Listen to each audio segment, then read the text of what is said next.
पुण्यात्माओं, यहाँ पर सतलोक आश्रम बरवाला जिला हिसार हरियाणा में पूरे विश्व में एक ये स्थान है जहाँ शास्त्र अनुकूल साधना होती है।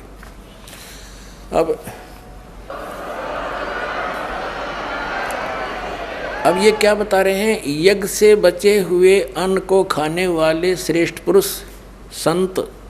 संत यानी अच्छी आत्मा तो सब पापों से मुक्त हो जाते हैं। हम सबसे पहले परमात्मा का भोग निकालते हैं, भोजन का भी, हलवे का प्रसाद बनकर आता वो भी, उसको भगवान के भोग लगाकर फिर शेष अन्न को वितरित किया जाता है। तो ये कहते हैं यज्ञ से बचे हुए अन्न को खाने वाले संत, साधु संत भक्त, यज्ञ से बचे हुए अन्न को खाने वाले संत है यानी साधु संत भक्त आत्माएं, अच्छी आत्माएं सब पापों से मुक्त हो जाते हैं।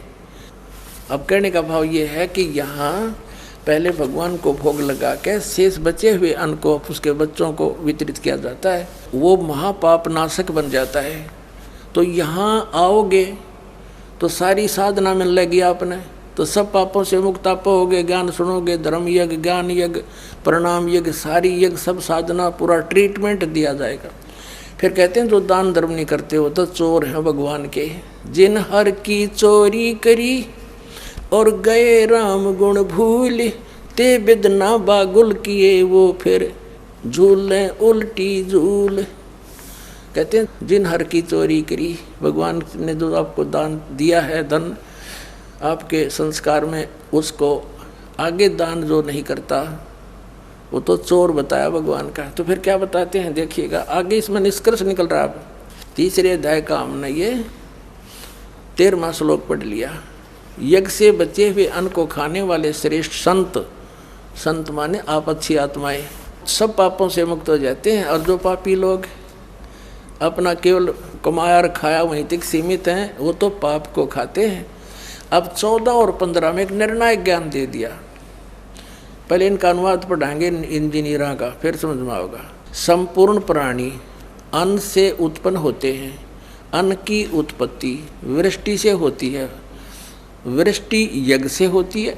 यज्ञ इसका अर्थ है शास्त्र अनुकूल कर्मों से जो होता है वो विहित कर्मों से उत्पन्न होने वाले हैं, यज्ञ यानी धार्मिक अनुष्ठान।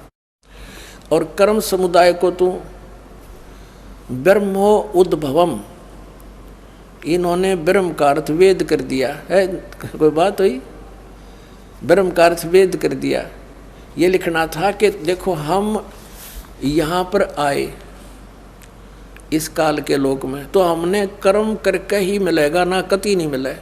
तो कहते हैं ये कर्म लगाए ब्रह्म ने बनाया विधान यहाँ का, और ब्रह्म की उत्पत्ति हुई परम अक्षर ब्रह्म से, उस परमात्मा से, सच्चिदानंद घन ब्रह्म से। इसका अर्थ तो ये है, लेकिन इन अज्ञानियों ने कुछ ज्ञान तो था नहीं, सारे उल्टे अडंगे अड़ा दिए। ये देखिएगा, कर्म समुदाय को तू वेद से उत्पन्न नहीं, ब्रह्म से उत्पन्न हुए। और ब्रह्म अक्षरम उद्भवम अविनाशी परमात्मा से, यहाँ ब्रह्म लिखना था, ब्रह्म ये काल अविनाशी परमात्मा से उत्पन्न हुआ जान।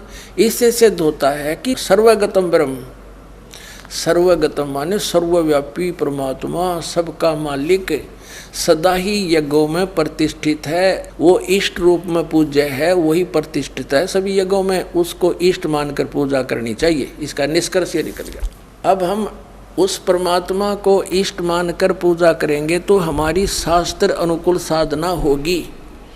और इसमें कहा है कि सारा जो शास्त्र अनुकूल साधना करने से हमारे शुभ संस्कार बनेंगे। ये भक्ति रूपी पौधा बड़ा होगा, ब्रह्मा विष्णु महेश के पास हमारे संस्कार जाएंगे, और ये बिना मांगे आपको देंगे, आपको बिना मांगे देंगे। जैसे फल लदपद हो गए टहनिया के, आप भी खाओ, रिश्तेदार भी ले जाओ, और पड़ोसी भी तोड़ ले जाओ तो भी समाप्त ना हो।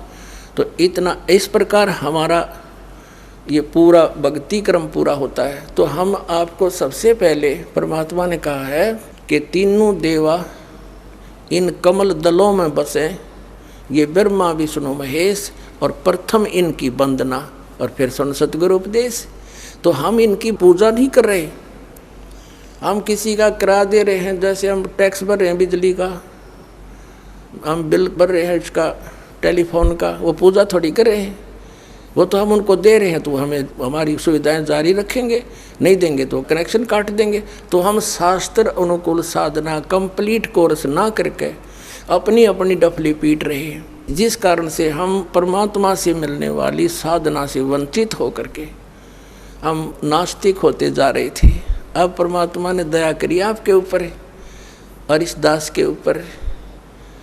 इस दास को बनाया वो तत्वदर्शी संत, और जो ज्ञान परमात्मा 600 वर्ष पहले छुपा गए थे खजाना, इस दास को चाबी दे दी। अब दास ने खोल दिया उसके बच्चों के सामने, अब खाओ और खर्चो, चलो सतलोक में।